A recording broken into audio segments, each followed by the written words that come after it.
Hi guys! Magandang gabi! Welcome back po dito sa Gandara SIU channel for showbiz update. Andito na naman nga po akong muli nagbabalik.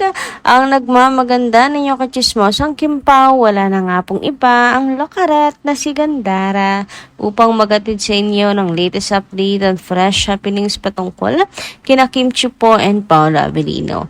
And para nga sa gabing ito, ang tatalakayin natin at pag-usapan ni may kinalaman po naman dito sa pagsha-shopping ng Kimpaw. Ayan. Alam nyo, mainit ang pinag-uusapan ng mga Kimpaw at syempre yung bit-bit ni Paolo. And sabi nung ilan siguro ay namili muna ang Kimpaw ng pasalubong for Aki. Kaya tawag dito. Kaya nag-shopping and hindi rin naman po natin alam ang balik ng Kimpaw. Kaya maraming mga posibilidad. Pero bago tayo mag-start sa mga hindi pa nakaka-subscribe sa ating channel, pakiclick lang po tayo ng subscribe button at notification bell na nariyan sa baba para mag-updated kayo at ma-notify tuwing may bago tayong chika at balita hinggil sa Kimpaw. Basta po mga balita na may kinalaman kina Kim Chiu and Paolo Avellino, sagot na natin yan. And nais ko pala muna magpasalamat rin sa ating mga Kimpaw na nakatutok po parati at nakasubaybay sa ating mga update gabi-gabi. So bilang pasasalamat narito at may ilan po akong comment na napiling basahin. So buena naman ang comment po muna tayo. Shout out po kay Ma'am Norma Dayag. So sabi ni Ma'am Norma dito, good day, Gandara. Well, welcome na tayo sa September. The beginning of the longest celebration for Christmas celebration. Yes po, September na nga. Simula na po ng Burr months. So, malapit-lapit na. And sana ngayong Burr months ay maging mabait ang mga buwan para po sa mga Kimpaw fans. And syempre, sana pagdating ng Pasko, Pasko agad na pinag-uusapan, magkasama muli ang Kimpaw. Yes, muli. Dahil ang chikas ka nung nakaraan, di ba? Ay magkasama po sina Kim and Paolo.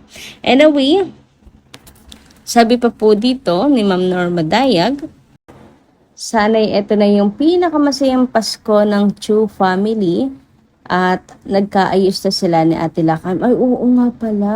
Sila Ate Lakam and Kimi. Oo nga pala, Burr months na.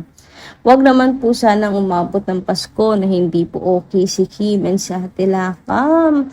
Naku, isama po natin sa prayers natin yan. Hope maging okay na nga po. Ala, ang lungkot naman pagka Ate Lakam, pag hindi sila okay na Ate Lakam sa Pasko. So, hope po. Panigurado naman ng nagkapatawaran na. Ayan. Family is family pa rin. And you know naman po na family ay napaka-importante para kay Kim Chiu. So, and sana, ayan, maging, alam niyo si Daddy Chiu, alang-alang kay Daddy Chiu, syempre, ayaw na rin niyang nakikita na nag-aaway pa yung magkakapatid. Malalaki na yung magkakapatid. Yung pong bagets-bagets pa, okay lang, sige, magsuntukan kayo, magsabunot. Pero ngayon malaki na, dapat sandigan nyo yung isa't isa, di ba? Kaya, lungkot din naman po para kay Daddy Chiu kung masasaksihan yan ang isang Pasko na hindi okay sa Ate Lakam and Kim. And tayo rin. So, ayun, yun pala yung wish ko na bago po matapos ang taon, bago mag-Christmas, and of course, pagpasok ng New Year, okay sila. So, sabi pa dito, at yun ang dinadasal namin, na pagmamahala na lang ng Kimpaw ay mas matatag. Kahit hindi na sila muna magpakasal, sulit-sulitin muna nila ang kanilang kasikatan for their future. God bless them both. So, with Chiu's and Avellino's family, fans, vloggers, and seniors, and of course, Aki. So, ayan, maganda ring gabi, Ma'am Norma Dayag. And, ayun, yung tungkol sa kahit di muna magpakasal, mga oras, araw at panahon. Pero merong naniniwala na nakasalang Kim Pao noon. Ayun, basta Kim Pao dapat sana po maging endgame. And of course, yung present na mga kaganapan nangyayari.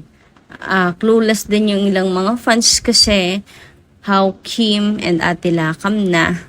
So, yun, sana sa December, o kahit wag na pabutin December, ngayon na, ay magkaayos na silang dalawa. Nalala ko na naman nung na-tabloid yung unfollowan nung dalawa ni Ate Lakam and Kim. Pag unfollow na naganap na tabloid pa talaga. Alam niyo yun, kasi panigurado ang sakit nun para kay Kim Chiu. Sa Chiu family. Ano kaya yun? Bago. I mean, hindi naman po wala naman po kasing nabalita sa tagalan ni Kim sa showbiz, yung problem sa family. Para ngayon pa lang nangyari yun. Nakakalungkot lang. Anyway, sabi naman dito ni Leoncia Talian, magandang gabi. Masyadong malayo ang Birmingham sa New York. Maybe when ASAP, Vancouver, but for settle to medyo malayo. But nearer possible. So, ayun. Hindi kasi natin alam din kailan babalik ng Kim Pao, gaano katagal yung kanilang vacation, short vacation or staycation. Ayan. And dahil na pag-uusapan na rin nga natin, medyo malayo nga raw po sa USA, no? Kay Aki. Pero umaasa pa rin ako, nawa po talaga ay makabisita sila. So, nabalitaan din po kahapon nga yung pag-shopping ng Kim Pao. And dahil doon kung ano-ano na pong kuro-kuro lumalabas na kung saan ay marahil nga nag-shopping muna ang Kim Pao ng pampasalubong para kay Aki. Na malakas po ang paniniwala ng ilan na pupuntahan nila si Aki since since September na rin nga. Baka maging busy rin ang Kim Pao sa mga darating na mga buwan. So, hanggat may chance, sana mapuntahan talaga nila. Kayo guys, anong palagay ninyo? Malay nyo, totoo yung sabi-sabi na itong pag-ano po ng Kim Pao na yan, itong kanilang pag-shopping na yan, may kinalaman sa pagpunta nila sa USA for Aki na kanilang bibisitahin. Yes. Sana po kasi para magkaroon din ng bonding si Kim with Aki. Alam niyo yun, napaka-importante nun para maging buo talaga sila ni Paula Villar at mas maging tight pa. Yung pagmamahal ni Pao kay Kim, mas lalong umalab pa. Kasi isang puntos yan. Hindi lang isang puntos, napakalaking puntos. Natanggap, or magiging tanggap si Kim Chiu ng anak ni Paula Villar. Hindi naman po madaling tanggapin si Kimi. Napakabuti and hindi na rin siguro. Sana wala nang masabit, maghangad pa si Aki ng iba. Ano po? So, yun lang.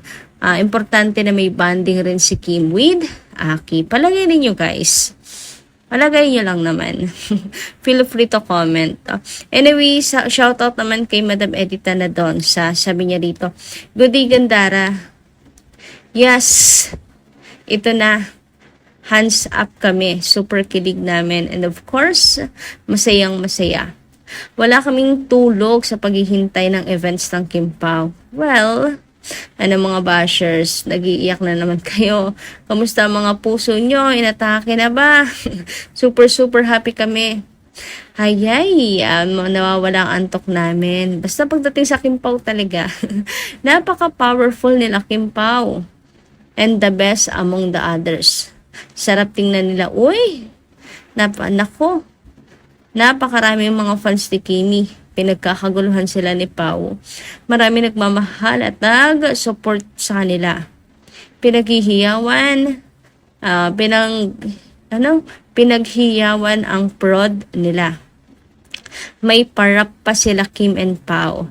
Napaka-humble nila Gandara. Pareho silang gwapa ni Kimi at gwapo ni Pao.